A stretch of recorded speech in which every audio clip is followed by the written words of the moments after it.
une.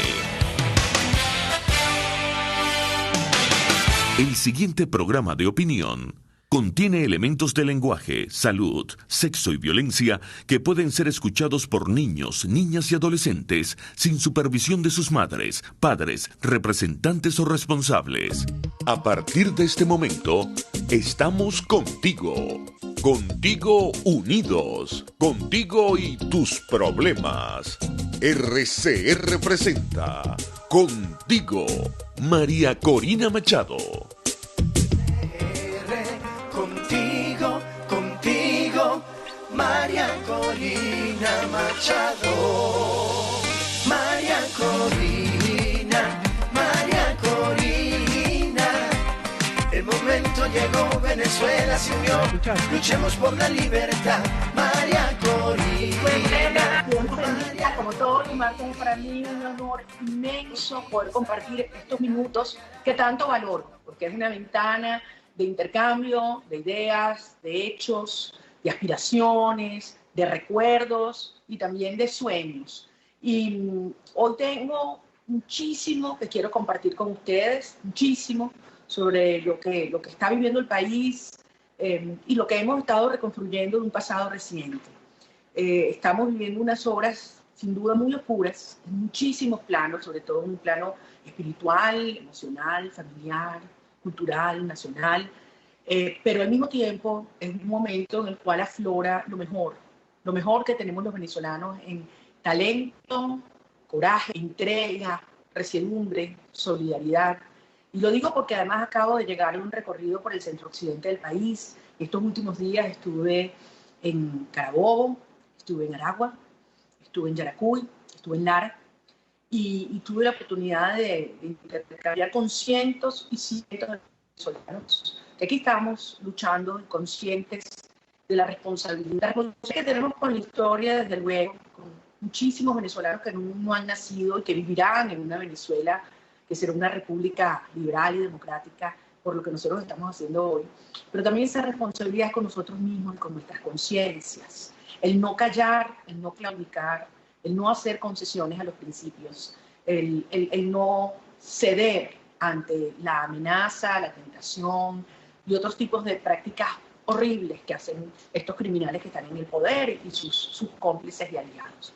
Así que hoy quiero compartir con ustedes algunas de estas vivencias de estos días, pero también quiero compartir con ustedes algunos aprendizajes que nos ha dejado la historia reciente, en su momento de mayor luz y mayor oscuridad. Pero arrancamos hoy y en la dirección general de RCR, por supuesto, al bienestar, en la gerencia de producción Ulisa Cadra, en la producción de nuestro programa Justo Navarro, Malala Nogales y César Umbría, y está José Gregorio González en los controles. Gracias, Euler Guillén, por tu música, mi querido amigo, compositor venezolano. Y arrancamos hoy con esta primera parte del programa. Voy a hacerles una confesión. Hace mucho tiempo que yo inicié, digamos, la aproximación al activismo ciudadano. No pensé jamás que me iba a dedicar a ello, muchísimo menos a la política, pero sin lugar a duda la llegada de Hugo Chávez generó fracturas, amenazas, miedos, en muchos que nunca habíamos visto el ejercicio de la política como una posibilidad para nuestra vida. Y esa evidente intención de destruir las bases mismas de la convivencia democrática que Chávez tenía, y yo desde el principio lo identifiqué, de alguna manera cambió nuestros planes de vida. Y yo, junto a un grupo de ingenieros, como yo, que no teníamos experiencia alguna en la política, decidimos fundar Súmate. Súmate fue una experiencia para mí transformadora, creo que lo fue también para la ciudadanía venezolana. Fue una escuela de activismo, de participación y de conciencia cívica. Hicimos cosas maravillosas, que nos dijeron que estábamos locos y que eran imposibles, como recoger casi 3 millones de firmas en un día, o más de 3 millones de firmas en un día en toda Venezuela, y como obligar a Hugo Chávez, que se sentía invencible, a aceptar que los ciudadanos le habíamos ganado y obligarlo a ir a un proceso electoral que no estaba en sus planes, con el referendo revocatorio del 2004. A partir de allí, se dieron una cantidad de eventos que ahora viéndolos atrás, o sea, de hoy hacia atrás, empiezan a hacer sentido, no empieza como a engranar las piezas de un rompecabezas. Y también entender por qué esa furia brutal que se desplegó contra esos ciudadanos que no teníamos ni siquiera pretensiones de ejercicio político en ese entonces, contra nosotros y contra otros grupos que se abocaron a que se conociera la verdad,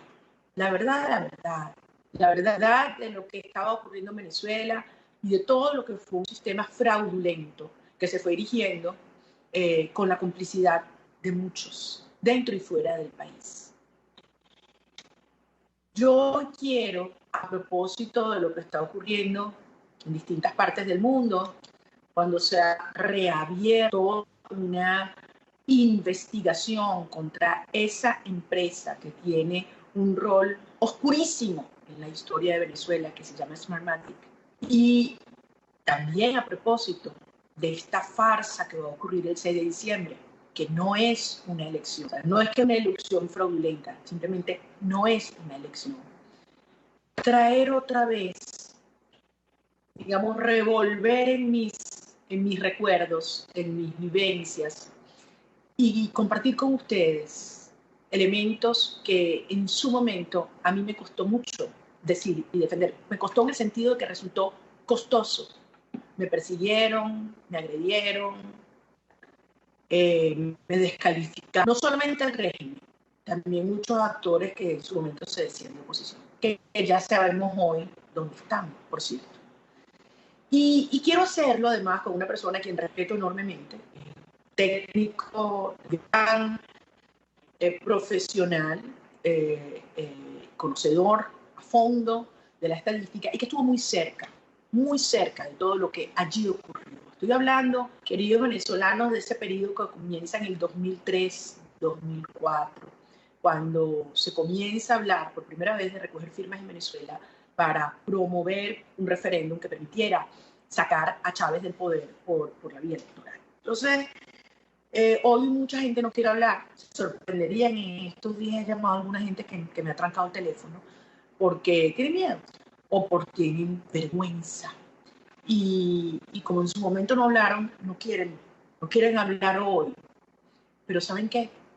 La verdad se va a saber. Todo se va a saber. Esto que está ocurriendo, en la medida que se va conociendo, nuevamente la verdad va a reivindicar a personas como Gustavo Delfino, que nos acompaña hoy, es cofundador de la organización ESDATA, una organización de técnicos de primer orden venezolanos de distintas universidades, que en su momento manejaron una información valiosísima que ha servido para, a través del tiempo, entender sobre la base de la matemática y la estadística realmente qué fue lo que hizo Chávez y el chavismo contra la voluntad de los venezolanos, no solamente en el 2004, sino en muchas elecciones posteriores. Entonces yo quiero darle la bienvenida a Gustavo. Es ingeniero mecánico de la Universidad Metropolitana, tiene un máster en la Universidad de Michigan y trabaja en la industria automotriz en algoritmos de control de airbags, modelos y sistemas de simulación distribuido. También ha sido profesor en la Universidad Central de Venezuela y de los Estados Unidos nos acompaña Gustavo Delfino. Gustavo, gracias. De verdad que reencontrarme contigo después de tanto tiempo, tengo que decir que me ha traído muchas cosas a flote, además de la indignación por lo que estos criminales han hecho, el orgullo de ver lo que es la ciudadanía y la calidad profesional de los venezolanos. Y gracias por compartir estos minutos con nosotros.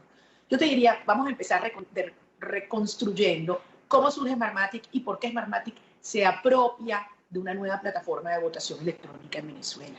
Bienvenido. Muchas gracias. ¿Me puedes escuchar bien? Te escucho perfecto. Ahora sí. Y ahora también te veo muy bien. Bueno, la primera parte de la historia tú la conoces muy bien. Y fue cuando se recogen las firmas en un número tan abundante que cuando se comparaba con el número de votos de la elección presidencial de Chávez y el número de inscritos en el registro electoral, y sabiendo que el número de votos tenía que ser mucho más grande que el de las firmas, ya que era un acto secreto, y con muchos más centros para votación, era prácticamente imposible que ganara el gobierno. Entonces, debido a eso, se tomaron algo más de un año, creo, en remodelar completamente el sistema electoral tanto con estas nuevas computadoras de votación, que le dicen máquinas de votación, pero son computadoras que corren Windows, por un lado, y por el otro lado, el registro electoral sufrió un muy importante incremento. Al aumentar el registro electoral se abre el espacio para hacer físicamente posible que ganara el gobierno, y con las máquinas de votación, con un mecanismo sumamente oscuro en el cual ellas se conectaban a un servidor central, se desconectaban y luego era que imprimían el resultado. Con este mecanismo muy sospechoso, básicamente se garantizaron el triunfo. En su momento era muy... Déjame agregar una cosita allí, porque yo creo que es importante para mantener, digamos, la secuencia cronológica. Efectivamente, el régimen en ese momento de Chávez decide aumentar el registro, agregando una cosa. Con la Constitución anterior, el voto era un deber. Entonces, si tú pasabas 2 elecciones sin votar, te sacaban del registro electoral pensando que, bueno, mira, fue una persona que se fue del país, que se murió, etcétera, etcétera.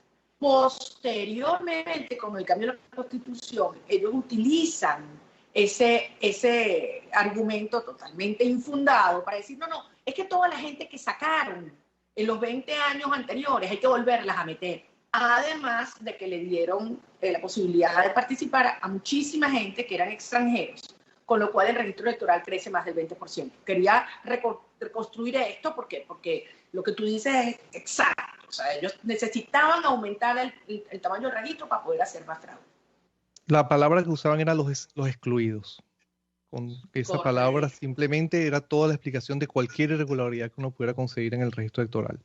Y esto se basó en una misión identidad que hubo, en la cual se dieron una barbaridad de cédulas con muy poca verificación. Incluso yo tengo un trabajo que, por cierto, nunca lo he compartido, en el cual yo le asigné a cada venezolano como un puntico, un píxel en una foto, y usando la data que no es de libre acceso, pero logré conseguir el archivo venezolano cedulados antes y después de esta misión identidad, y ahí se ve claramente un patrón muy irregular después de que comience esta misión, y después mucha de esta gente fue a parar, gente entre comillas, porque no sabemos si es gente de verdad, fue a parar al registro electoral. Un punto más para concluir allí. Como yo estaba trabajando también ayudando a partidos políticos a organizarse, tenía acceso a distintos cortes del registro electoral. Y pude ver en el año 2004 cómo entre el corte de abril y el corte de julio de 2004, el registro electoral creció 15%. En 6 meses, en menos de 6 meses. Sí, en menos de 6 meses, que es una barbaridad. Otro punto que yo viví muy de cerca también, lo hemos conversado muchas veces tú y yo, fue cómo aparece Smartmatic y cómo le entregan a Smartmatic la nueva plataforma sin pasar por un proceso de licitación que lo requería la ley, ¿no? Apelando a que Smartmatic tenía el paper trail, o sea, la boleta de papel que podía servir como contraste y verificación del voto electrónico con el voto físico, el que la gente ve, y que eso se podía contar. Entonces, alegando que esa nueva tecnología, esa empresa que no tenía ninguna experiencia en el tema electoral, tenía la boleta impresa, entonces se desechó un proceso de licitación y le asignaron a Smartmatic un contrato multimillonario. ¿Qué pasó? Échanos tú el cuento. ¿Qué pasó con las fulanas boletas y la auditoría que nunca se hizo?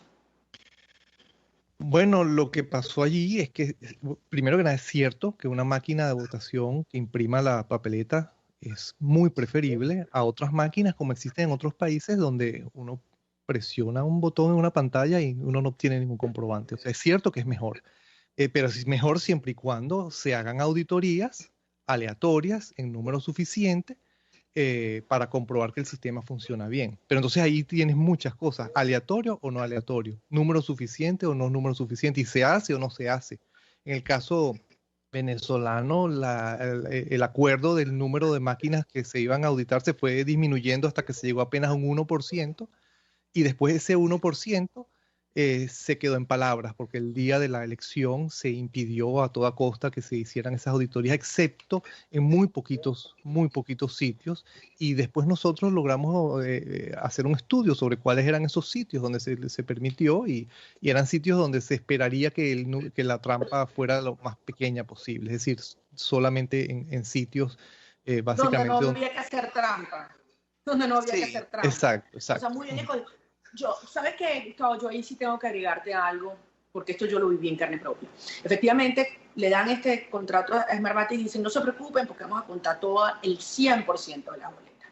Ese 100% se convirtió en el 30% de los centros, después el 10%, después el 1% que tú dices, que eran 196 centros, y después al final, en mi oficina, a mí me reconoció el representante, el gerente técnico electoral del Centro Carter, que ellos solamente habían abierto una caja. Solamente habían constatado la auditoría de una caja. Y con eso, habiendo abierto una caja, el Centro Carter validó esos resultados. Ahora, lo más insólito todavía es que habían sectores de los partidos de oposición, yo en ese momento estaba en Súmate, no teníamos, digamos, voz como organización política en la Coordinadora Democrática, a los cuales nosotros les decimos es que tienen que contar el 100% de los votos. Es la única manera que la gente vaya y cuente su voto. Y hubo un representante de esos partidos políticos que dijo, miren, no contemos las boletas porque eso más bien puede generar problemas si en el centro de votación no coinciden las boletas con el resultado de la máquina. Y yo le dije, pero precisamente, si eso no coincide, que hay que buscar. O sea, la oposición en ese momento aceptó los términos del régimen que eran claramente inaceptables. Mira, yo quisiera dar un paso atrás cuando tú estabas hablando de que tú eres ingeniero, decidiste meterte en este mundo. Yo también soy ingeniero y también explorar en este mundo completamente alienígena para una persona que no se dedica a la política. Y probablemente uno viene con una mentalidad sobre todo como ingeniero, esto está bueno o está malo, da o no da. Y en las elecciones uno pensará, ¿hay fraude o no hay fraude? ¿Hay trampa o no hay trampa?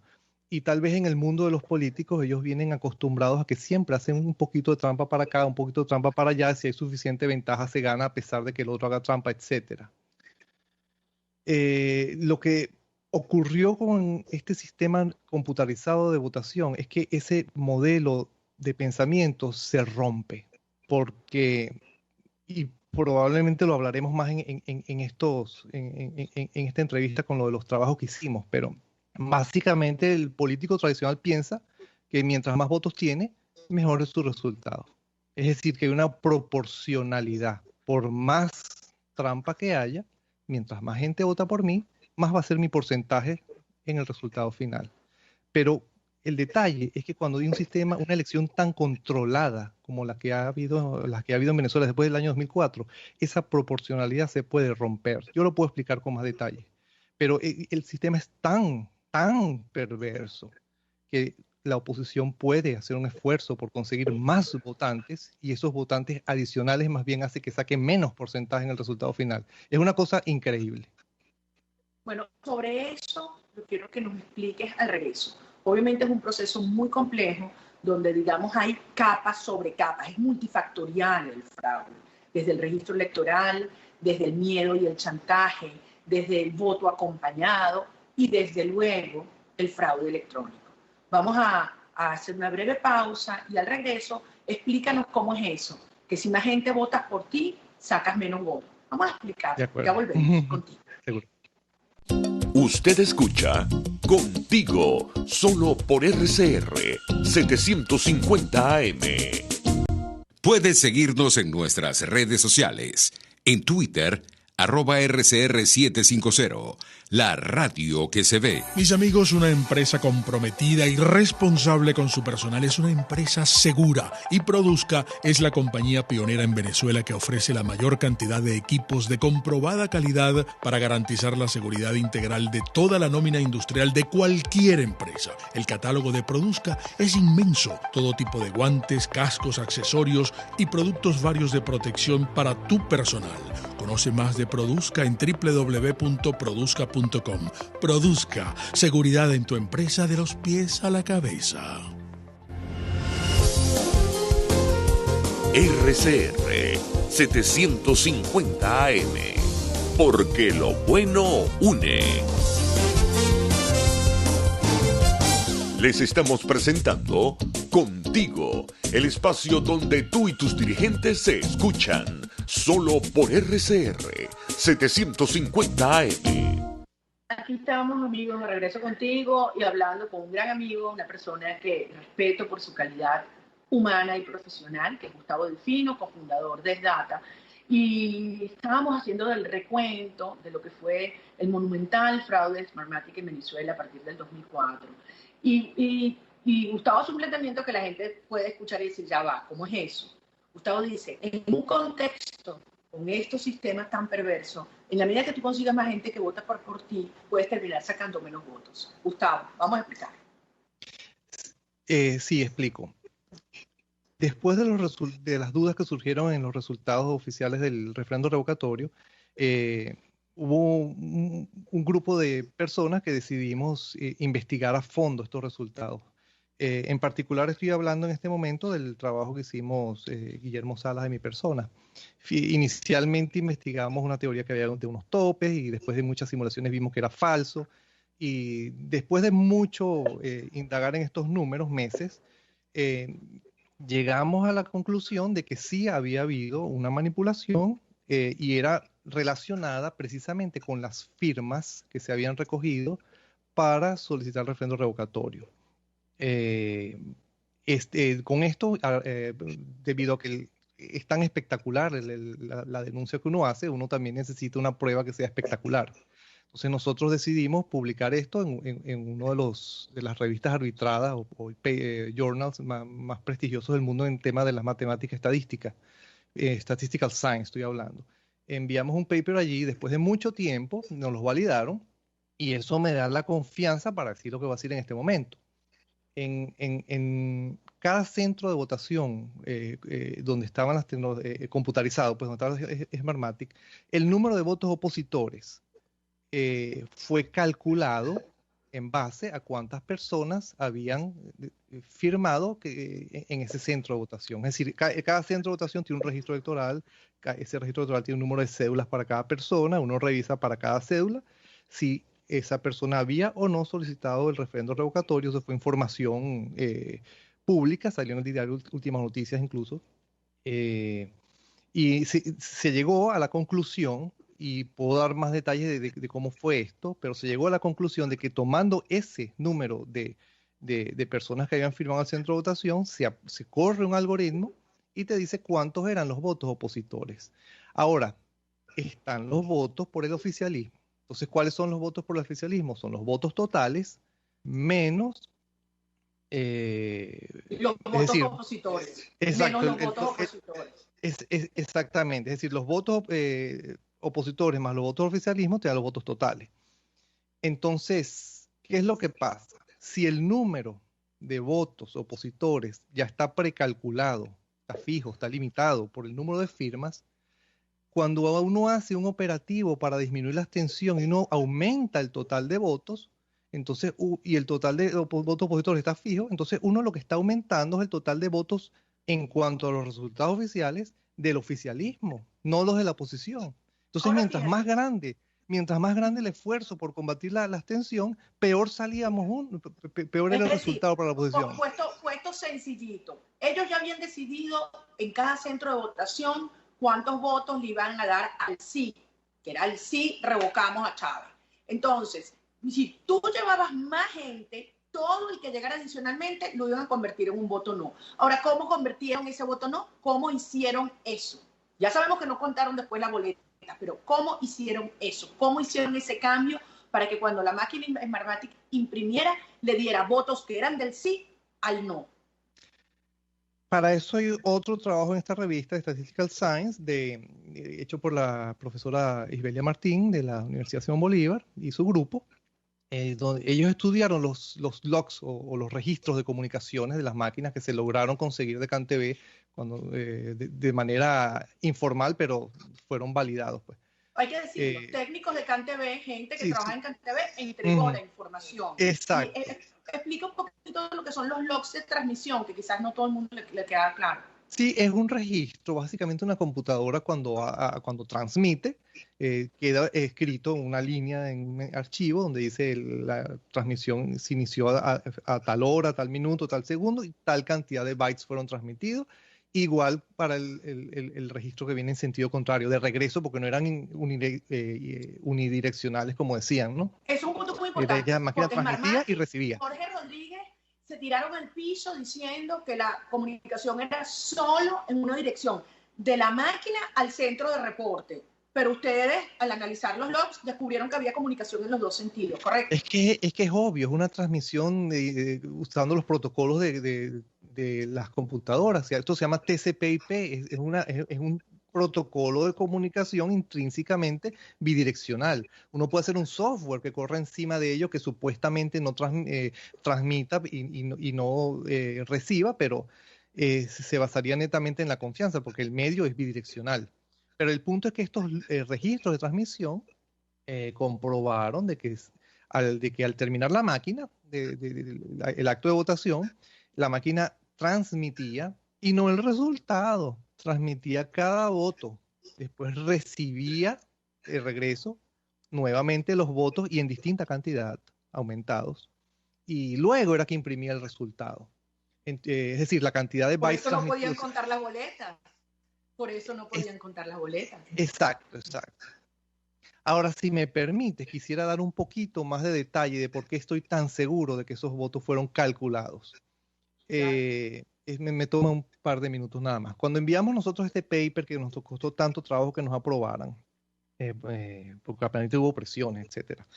El punto es que cuando finalmente nos lo aprueba, el editor de la revista, tú sabes que cuando uno envía un paper científico, eso es revisado por varios referees.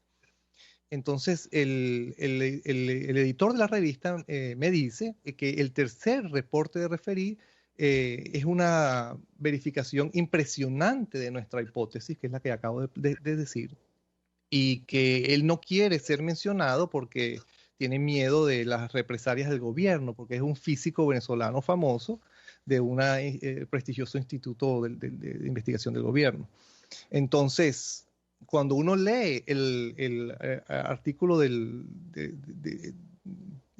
cuando uno lee este artículo de este PhD en física, él dice, le voy a leer nada más que la primera línea: se comprueba en acuerdo con la hipótesis recientemente publicada por Delfino y Salas que los resultados oficiales del referendo revocatorio 2004 en cada centro automatizado fueron inventados a partir del número de firmas recogidas en ese centro para pedir el referendo. Y al final sale en el resumen, se estima la magnitud de la diferencia entre el resultado oficial y el verdadero en 1.370.000 votos, es decir, con un error del 20%. 1.370.000 votos era más que suficiente para voltear el resultado de la elección. Entonces, bueno, fíjate, eso confirma también, te recuerdo que nosotros desde 20 contratamos un exit poll a una empresa muy reconocida mundial, Pension & Ireland. Hubo otros 2 exit polls independientes y todos nos daban a los ciudadanos a favor de sacar a Chávez del poder una diferencia que iba entre 15 y 20 puntos. O sea que obviamente invirtieron esos resultados, fue un fraude monumental. Ahora, si eso era tan evidente, ¿por qué sientes tú, qué crees tú, con el paso de los años, que se buscó tapar completamente esa realidad, incluso por actores de la oposición? Bueno, hay varios, eso también tiene varias capas, como dices tú, ¿no? Está obviamente la capa de hablar de esto genera abstención, si la gente no vota no hay esperanza de salir, esa es una capa. Pero hay otra capa de la que tal vez se hable menos, pero quien sea que inventó este sistema macabro no creo que haya pensado utilizarlo una sola vez. Y probablemente es un excelente negocio no solo en Venezuela, sino en el mundo. Y eso por un lado, esa es una segunda capa. Y la tercera capa que quisiera mencionar, que es algo que creo que casi nadie nunca ha escuchado hablar yo, es que uno como persona bien formada, digamos, de principio, uno le cuesta trabajo imaginarse a alguien que pueda hacer un delito de semejante calibre. Uno piensa que tiene que ser una persona sumamente perversa para hacer un sistema como este. Pero yo quisiera poner sobre la mesa la posibilidad de que hayan personas bien preparadas, de buenos modales, que uno piensa que son de buenos principios, que se sientan hasta con una responsabilidad tal vez de imponer una agenda que no es entendida por otros factores y justifiquen moralmente el uso del fraude electoral como una herramienta para un fin último que ellos consideran superior. Es decir, esto no lo hace un malandrito cualquiera. Esto es una cosa muy bien montada, es lo que quiero decir, y probablemente muy bien financiada. Gustavo, se me ha acabado el tiempo, esto es apasionante, yo de verdad quiero que volvamos a tener la oportunidad de conversar. Creo que es importantísimo reconstruir nuestra historia. Creo que los venezolanos, si algo hoy nos tenemos que aferrar es a la verdad, y la verdad siempre va a prevalecer. Yo recuerdo en mis conversaciones con algunos de los observadores internacionales de entonces, mucha gente que decía, no, es que por la gobernabilidad, por la paz social, esto hay que dejarlo así. ¿Me explico? Es decir, sacrificar la justicia en aras de la supuesta paz social. Y mi respuesta entonces, y lo digo con mucho más vehemencia y convicción, es que si tú sacrificas la justicia, al final también perderás la paz e inexorablemente la libertad. Y eso aplica no solo para el fraude electoral, sino para todas estas delitos y operaciones oscuras que el régimen está pretendiendo llevar adelante, incluso con algunos actores que se dicen opositores y que yo ya ni siquiera les digo colaboradores, porque no están colaborando, son parte del sistema. Además, el que reciba, así sea un centavo de una red mafiosa, se convierte inmediatamente en su rehén para siempre. Entonces yo creo que este es un momento en el cual la sociedad venezolana tenemos que aferrarnos a la verdad, exigir que se conozca la verdad y no calarnos jamás que nos digan, ay, para que la gente siga votando como borregos, sacrifica tu derecho a elegir porque supuestamente estás votando.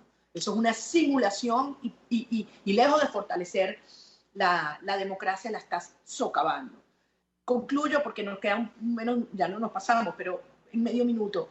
¿Tú crees que toda esta investigación que ha aflorado a propósito de las denuncias en los Estados Unidos y la participación de Smartmatic, etcétera, va a contribuir a que finalmente se conozca la verdad de Smartmatic y del fraude continuado del chavismo en Venezuela? Sí, sin duda alguna. Cada día se está destapando más esta olla podrida de fraudes que nos han estado imponiendo no solo en Venezuela, sino aparentemente en muchos otros países. Nos estamos enterando todos de esto. Y como te dije, te repito, quien inventó este sistema no es para usarlo una sola vez en un solo país. Por último, quisiera concluir diciendo que no vayan a pensar que es que yo soy una persona antitecnología, todo tiene que hacerse a mano. La tecnología tiene su lugar en estas cosas, pero por ejemplo podría ser para transmitir videos en vivos de cada uno de los escrutinios manuales en cada una de las mesas, etcétera. Lo que no se debe es tener un sistema que muy pocas personas entiendan. El conteo del voto tiene que ser un mecanismo sencillo, entendido por todo el mundo. Y yo creo que vamos hacia allá. Yo creo que si algo hemos aprendido los venezolanos es que el precio de la libertad es su eterna vigilancia y no podemos delegar nuestra responsabilidad de la defensa de las instituciones y del voto en particular. Y yo, ¿sabes qué? Cuando yo recorro el país y hablo con gente, digo, imagínense ese día que vamos a ir a votar y vamos a votar manualmente y depositar y después contar nuestro voto y ver que el voto realmente cuenta. Y claro, podrá hacer una transmisión, digamos, electrónica que lo va a hacer mucho más fácil, etcétera, pero con la presencia ciudadana, tomando el control del proceso y al margen, debo decirlo, el sector militar, porque es un proceso eminentemente ciudadano y civil. Yo creo que la gente se emociona y cuando hagamos eso, vamos a dar un enorme paso en el fortalecimiento de nuestras instituciones y nuestra cultura cívica. Y en ese momento, Gustavo, a personas como tú, le haremos un enorme reconocimiento, porque yo sé lo que ha sido la persecución, la pretensión de desprestigiar, de amenazar, que ustedes han padecido, pero se han erigido se han erigido como defensores de la verdad, así que a ti, a Gustavo, a Guillermo, a Isbelia, a Humberto, a todos los fundadores, a nuestro queridísimo Alfredo Weil, que sí está con nosotros hoy espiritualmente, más no físicamente. Mi reconocimiento, por supuesto, a toda la gente de Súmate y a cada ciudadano que ha tomado la decisión de vida de nunca callar. Gracias, súper orgullosa de ti. Gracias. Muchas gracias por la invitación. Cuídate mucho. Amigos, nos Igual. hemos pasado la hora porque... Gracias, cuídate mucho, Gustavo. Tenemos una invitada de lujo, así como Gustavo al regreso. Vamos a una brevísima pausa y de regreso vamos a estar hablando nada más y nada menos que con Teresa Almanes. Gran amiga, una de esas luchadoras no solamente por la infancia venezolana, sino también por la verdad, por la justicia y por la libertad. Vamos a una brevísima pausa y regresamos con Teresa. Pluralidad, libertad y respeto. Estás escuchando Contigo, solo por RCR 750 AM. Puedes seguirnos en nuestras redes sociales. En Twitter, @RCR750, la radio que se ¿Te ve. imaginas unos deliciosos y súper cremosos helados libres de azúcar, libres de lácteos, libres de huevos, libres de gluten, libres de culpas? Te lo tengo. Heladería Vegan Fruit lo hizo posible y aptos para todo tipo de personas. Los heladitos Vegan Fruit los encuentras en los mejores supermercados y tiendas de delicateces. Síguelos en las redes. @heladería Vegan Fruit. Amor vegano y cremoso. Fuerza que nos activa, fuerza que une a un país que quiere cambio. Mi nombre es Chuo Torrealba y estoy contigo desde las 5:30 de la mañana para que te enteres de todo lo que acontece dentro y fuera de un país en crisis, un país que quiere cambio y libertad. Unidad, la fuerza es la unión, de lunes a viernes desde las 5:30 de la mañana con Chuo Torrealba, solo por RCR, porque lo bueno une. Voz de América. Información precisa, completa, veraz, objetiva e independiente. Directo a tu pantalla. De lunes a viernes a las 2 de la tarde por RCR 750. RCR 750 AM. Porque lo bueno une. Les estamos presentando Contigo, porque nos preocupan las mismas cosas. RCR 750 AM. Aquí estamos, amigos, de regreso contigo, y para mí es siempre un honor y además un placer enorme poder conversar con Teresa por la radio, por Skype. Debo confesar que disfrutamos mucho más cuando lo hacemos las dos juntas y tomándonos unas cosas muy sabrosas, pero sobre eso no vamos a hablar. Tengo unos meses que no te abrazo, Tere, y me hace mucha falta. Así que, bueno, cuídate mucho, y debo decir que no sé si escuchaste la entrevista. Cuídate bueno, mucho. No sé si escuchaste la entrevista que le acabo de hacer a Gustavo Delfino. Sí. Yo comenzaba diciendo que era importante reconstruir nuestra historia, ¿no? Con sus momentos luminosos y con sus momentos oscuros, de cara hacia adelante, el país que vamos a transformar. En estos días leíamos una entrevista muy larga, muy buena, muy profunda, que te hizo Prieto para Pro Da Vinci, y tú echaste tu cuento, ¿no? De todo lo que es tu vida, y a lo largo de tu vida siempre están los niños, los jóvenes, bueno, de América Latina, porque fuiste directora de UNICEF para América Latina y el Caribe 12 años, pero sobre todo en tu Venezuela natal y adorada, ¿no? Y ahora somos compañeras de Soy Venezuela, eres la directora, coordinadora del Consejo Consultivo, y siempre, permanentemente traes la conciencia y la preocupación por lo que es la infancia en nuestro país, y sobre todo en estos tiempos que futuro le espera. Bueno, si quieres, empecemos para hablar un poquito de esos momentos luminosos y oscuros que relatas en la entrevista, de lo que ha sido la importancia que se le ha dado como sociedad a la atención de los niños, y dónde estamos, para llegar a donde estamos hoy, lo que tenemos que hacer. Mira, María Corina, gracias. Me da mucho gusto, digamos, vernos. Teníamos mucho tiempo que no nos veíamos. Y me ha interesado mucho la entrevista anterior, porque la entrevista anterior contribuye a proyectar luz sobre unos pasajes muy oscuros que deliberadamente, conscientemente, dirigidamente se han querido mantener así. Y solamente gente muy empeñosa como tú y otros han querido develar qué fue lo que pasó en esos procesos continuados electorales en Venezuela. Y yo le doy la bienvenida a esa acción de tu parte, porque nosotros vamos a volver a votar en libertad algún día. Y tenemos que tener un sistema electoral confiable. Tenemos que tener un sistema electoral que le permita al ciudadano acudir, depositar o hacer su voto y después enterarse, como lo estaban diciendo ustedes aquí al final, de cuál fue el resultado de ese proceso con verdad. Entonces, esa misma luz yo creo que se tiene que proyectar en el análisis de lo que ha sido, digamos, nuestra historia en el área social. Y por eso en la entrevista con Hugo Prieto, él deliberadamente me dijo, no quiero que hablemos de política, vamos a hablar de qué ha pasado, si se puede, en esta evolución de tu larga vida en algunos de estos temas. Naturalmente yo no incluí ninguna parte de lo que he hecho en UNICEF.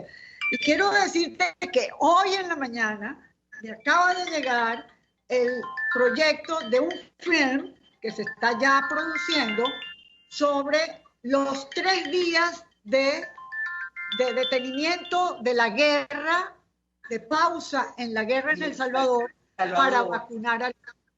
Se está haciendo ya un film, me acaban de mandar, ya me mandaron las credenciales.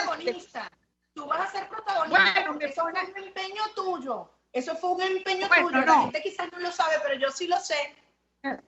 Fue un empeño de UNICEF. Un empeño de UNICEF, del director de UNICEF, James Grant. Pero la emoción que he tenido esta mañana es que ya me llegó toda la descripción del montaje del film. Y bueno, ponen mi nombre como una persona que promovió y asesoró el proceso junto con el obispo de El Salvador. Entonces, te decía esto porque las cosas van saliendo y se van iluminando. Yo no hablé de mi vida en UNICEF en esa entrevista con Hugo, pero me pareció importante destacar que hubo algunos momentos de gran luz en nuestra historia en Venezuela en la atención del niño, así como estamos en este momento en la mayor oscuridad. Y esa oscuridad nosotros tenemos que proyectar entonces una linterna, como lo ha hecho la encuesta en COVID, y como lo hacemos nosotros, como lo haces tú cada vez que vas en una visita y destacas lo que ves y cuentas el horror de tu alma cuando regresas y nos dices qué fue lo que viste y de qué se está padeciendo y de qué se están muriendo y de qué se están debilitando en los niños. Tú ves cuando has viajado ahora, porque con la pandemia están cerradas las escuelas, pero esta es la gran excusa del régimen para decir que no hay educación porque la pandemia. No, nosotros hemos vivido en una oscuridad total en materia de educación durante este régimen. Y nosotros podemos decir que los niños y jóvenes de este país durante este régimen han sido estafados. Les han dicho que son bachilleres y no saben todavía prácticamente las reglas fundamentales de las matemáticas. Les han dicho que se están graduando en unas universidades piratas y resulta que cuando están frente a una mesa de operaciones acompañando a un médico pueden hasta matar a las personas. Entonces, nosotros hemos vivido una estafa en todos los servicios que tienen que ver con la infancia y con la juventud. La estafa total. Niños que salen sin saber leer de la escuela primaria, bachilleres que no saben escribir y personas que se gradúan en las universidades sin los requisitos mínimos para poder ejercer. Entonces, esta es la estafa total. Pero hay la estafa, como lo ha venido señalando tan reiteradamente Susana Rafael y otros, en la parte nutricional, que es una de las que nos ha preocupado siempre. Nuestro primer estudio del año 86, que patrocinó UNICEF, Infancia y Pobreza, fue el primer estudio que se hizo, que mostraba ya los problemas severos en la nutrición infantil. Pero no fue sino hasta el año 93, cuando pudimos, con el presidente Pérez, incidir directamente en el área de la deficiencia de hierro y de la anemia. Ese programa continuado. Explíquenos un poquito de eso, Tere. Yo creo que son uno de los momentos de verdad luminosos. Y tú tienes mérito, como lo tuvo Carlos Andrés Pérez, porque fue un acuerdo con empresas privadas, productoras de alimentos, de enriquecer los alimentos. ¿Cómo fue eso? Creo que cuando yo llegué al Ministerio de la Familia, prácticamente de un día para otro me llamó el presidente y yo tuve que renunciar a UNICEF en las siguientes 24 horas, abandonar mi puesto en Bogotá y venir, arriesgando varias cosas, mi vida emocional que estaba muy estabilizada, pero también, tengo que decirlo claramente, arriesgaba también mi ingreso, porque podía llegar a ser ministro por un día, por 5 días y salir, y me quedaba en el aire porque tuve que renunciar al UNICEF. Pero me vine y cuando el presidente me dice, ¿cuál es el tema más importante que usted quiere abordar? Y yo le dije, déjeme consultar, porque si bien yo he tenido vinculación directa con Venezuela durante todo este tiempo, yo quiero comunicarme con los niñólogos, con los especialistas, que en Venezuela me pueden decir que están bien. Y fue una maravilla poder conversar con todas estas personalidades de la ciencia, de las ciencias médicas, de las ciencias nutricionales, de las ciencias del comportamiento, y que me dijeran todos a voz, el problema más severo que estamos teniendo es la deficiencia de hierro y la anemia en niños y en adolescentes, pero sobre todo en niños. Y eso es una declaración de guerra para el desarrollo del cerebro de los niños. Entonces, fuimos a hablar con el presidente Pérez y ellos presentaron la situación. Y el presidente Pérez dijo, ¿qué hay que hacer? Y ellos dijeron, ya hay unos ensayos que se vienen haciendo en el Instituto Nacional de Nutrición desde hace ya tiempo, pero no cuajan, porque no hay voluntad política, porque, bueno, y hay unos ensayos que se están haciendo con la empresa privada, y debo decirlo claramente, con Empresas Polar, que venía ensayando cómo poder enriquecer el alimento de mayor consumo, barato, accesible de los venezolanos. La harina pan. La harina pan o las harinas precocidas de maíz. La harina precocida. Entonces, exacto, porque no era solamente una, ¿no? Eran varias. Entonces, el presidente dijo, ¿qué hay que hacer? Entonces, nosotros le dijimos, enriquecer las harinas precocidas de maíz y las harinas de pastificio, porque la gente también come pan, come cachito, come galleta, come pasta. Esos son los dos elementos, digamos, el carbohidrato fundamental que los venezolanos consumimos.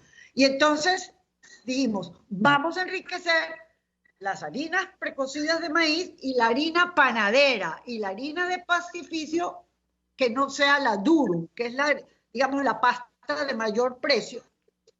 Lo importante, María Corina, para terminar, fue que se logró una concertación que no se había dado hasta este momento entre el sector público y el sector privado. Algunas voces del sector privado dijeron en algún momento aquí ha habido una especie de madrugonazo nutricional. Es decir, el gobierno, el Estado está imponiendo una manera de producir los alimentos. Pero la defensa de esa intervención del Estado era porque estaba afectándose el capital más importante de este país, que eran los niños. Ahora, Tere, sí. Por eso yo creo que eso fue una fórmula genial, las empresas lo hicieron, indiscutiblemente eso tuvo un impacto en varias generaciones de venezolanos. Pero hoy vemos un escenario como tú citabas a Susana Rafael y dantesco, no solamente en el ámbito educativo, en el ámbito nutricional, yo te diría en el ámbito afectivo y espiritual, es decir, las familias desgarradas, los hogares vacíos, es decir, padres sin niños o niños sin padres. Y yo estoy convencida que esto, pero convencidísima, Teresa, que fue un proceso intencional de destruir la familia, un mecanismo muy efectivo que usan los sistemas totalitarios y más estos criminales, porque tú debilitas al individuo, al ser humano, le quitas su espacio de protección, de conexión, y obviamente de modelaje, cuando se está produciendo una destrucción, digamos, en lo moral, en la ausencia de parámetros éticos tan profunda como la que hay en la sociedad venezolana, ¿no? Entonces, yo, a diferencia de Hugo Prieto, sí quiero traer a la realidad de hoy y a la política de hoy. Y porque me aterra escuchar algunas personas dentro o fuera del país, que alegan precisamente la falta de nutrición y el hambre de los niños como argumento para quitarle la presión al régimen. Y simplemente es decir, hay que aceptar que esto es lo que hay. Entonces, quitémosles las presiones, quitémosles las sanciones, porque en nombre de los niños y en nombre de la sociedad hay que permitir que el régimen siga estafando y montándose en estas dinámicas criminales. ¿Qué sientes tú cuando escuchas esas cosas? Siento una enorme rebeldía, María Corina, porque yo estoy convencida que no va a ser sino con un sistema de libertad que nosotros vamos a poder recuperar lo que alguna vez tuvimos en el sentido de poder, digamos, suministrar los alimentos adecuados a la familia venezolana. Esto no se va a poder hacer nuevamente sino en libertad. En un sistema de esclavitud y de tiranía como el que existe, lo único que nosotros vamos a poder obtener es ayudas de emergencia. Yo veo con tristeza que mucha gente piensa que ayudas de emergencia, y que además pueden ser a lo mejor más regulares y llegar más aviones, varias veces al día, llegar aviones con toneladas de alimentos, esto se puede resolver. No, esto no se puede resolver sino en libertad. Y yo primero, tengo muchísimo, yo lo creo, lo he visto en mi historia en la vida. Yo vi cómo en libertad se podía, incluso en naciones pobres, ir recuperando niveles de aceptación y de educación y de alimentación a los niños, pero no lo vi nunca donde habían situaciones de tiranía. No lo vi en Cuba y no lo vi, por ejemplo, en Guatemala con el régimen militar de opresión. Yo te tengo que decir, Teresa, que yo tengo una indigestión, porque ni siquiera es indignación, con planteamientos que he visto recientemente, de múltiples sectores. Hay un evento en particular que yo lo quiero mencionar, y me ha dolido profundamente, porque además hay vínculos afectivos y familiares con lo que representa Consecomercio. Y la semana pasada, en su asamblea anual, para sorpresa de los participantes, apareció la señora Delcy Rodríguez. Yo considero que eso es uno de los hechos más bochornosos y una de las acciones más indignas que puede producir hoy en día una organización o un gremio de personas que además históricamente a lo largo de muchas generaciones se han dedicado a generar riqueza, empleo, bienestar a nuestro país. No me puedo explicar a quién en su sano juicio se le ocurre que eso puede traer algún beneficio, ni para ellos ni para nadie. Mira, María Corina, es insólito y yo quiero, digamos, expresar mi palabra de estupefacción y de rechazo a esa absoluta inmoral aceptación por parte de Consecomercio de esta situación. Y yo creo que lo que estamos viendo es que es decir, no se identifica al agresor. El agresor de todas estas situaciones de carencias en la educación, en la alimentación, en la vida de nuestro país, está representada por el régimen. Entonces, ¿cómo puedes tú negociar con quien te crea esa situación para salir de ella? ¿Cómo puedes tú negociar con un régimen que tiene un señor como Diosdado Cabello, que es capaz de amenazar con el hambre a las personas que no participen en la jornada del 6 de diciembre? ¿Cómo te puedes tú sentar a que clausure tu evento la segunda persona más importante del régimen agresor, del régimen transgresor, para poder salvarte? Yo te quiero decir una cosa, Teresa. Es una monstruosidad y además tiene un efecto terrible sobre la sociedad, o sea, el repudio que esto genera, ¿no? Y yo sí quiero, en estas cosas hay que decirlas y hay que decirle a cada comerciante honesto de Venezuela, eso no eres tú. O sea, ese acto bochornoso no te representa a ti. O sea, el comerciante que ha sido expropiado, controlado, humillado, perseguido, que le han robado su propiedad, sus activos, sus sueños, su familia, que se levanta todos los días y dice, no bajo mi Santa María porque yo sigo generando empleo, porque sigo proveyendo, así sea una pequeñísima bodega, una comunidad, decirle, tú no eres eso. Y el país sabe que los comerciantes no son esos. Es un momento de profunda oscuridad, en algunos claudican,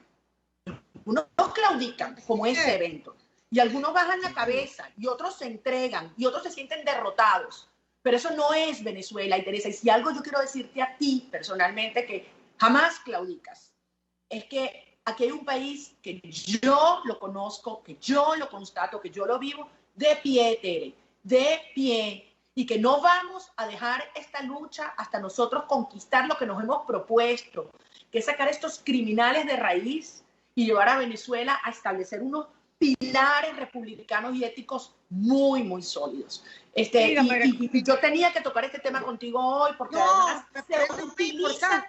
es que se utiliza la infancia. Y eso es la cosa más monstruosa como excusa. Como los niños pasan hambre, entonces hay que lavarle la cara al régimen, para terminar de convertir a Venezuela en una mega lavadora de dólares mafiosa, para que con eso una gente pueda hacer muchísima plata. Y para eso es tan importante para ellos esta operación corrupta del 6 de diciembre y todo esto que ya están hablando de nuevos diálogos, negociaciones, referendo revocatorio. Pero ¿cuál parte de que estos criminales son, criminales de lesa humanidad no entienden, Teresa? O sea, eso es lo que uno realmente lo indigna, porque del régimen yo puedo esperar cualquier cosa. Eso es la maldad absoluta. Pero en teoría, de quienes deberían ser voces, líderes y referentes, no solamente en la política, en el sector privado, en los medios de comunicación, en las iglesias, en la academia, no. Ahí no podemos ni esperar, ni tolerar, y mucho menos callar. Bueno, yo no puedo estar más de acuerdo contigo, María Corina. Mi decisión de entrar en Soy Venezuela en el año 18 obedeció precisamente a que tú representabas esa inconformidad, a que tú representabas una voz de protesta frente a todos estos apaciguamientos y a todas estas acciones. Estamos en un nivel en este momento muy grave. Yo creo que este fin de año es un fin de año muy, muy calamitoso y muy amenazador de todo, de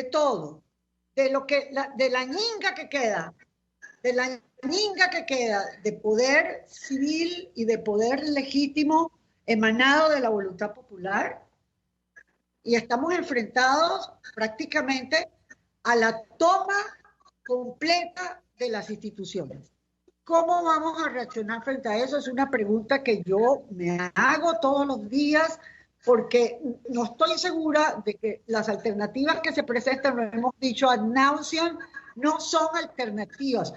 Yo puedo entender que forma parte de un movimiento quizás popular de rechazo al régimen, pero es engañoso pensar que podemos salir de esta situación con una protesta. Es engañoso pensar que porque seamos muchos diciendo que no queremos este régimen, la responsabilidad de proteger de los países se va a activar. No es así de fácil.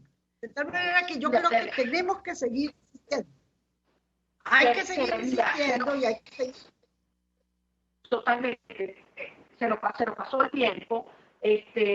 Contigo nunca hablo suficiente. Creo que eres un ejemplo de un referente más necesario que nunca, Teresa, créeme. En un momento de oscuridad, cuando intencionalmente se quiere confundir a la sociedad, generarle miedos, quitarle, proveer de incertidumbre, la respuesta es coraje, certeza, coherencia, verdad, y hablar duro. Y es lo que tú haces, lo haces muy bien, y además me siento muy honrada de compartir contigo esta lucha en Soy Venezuela.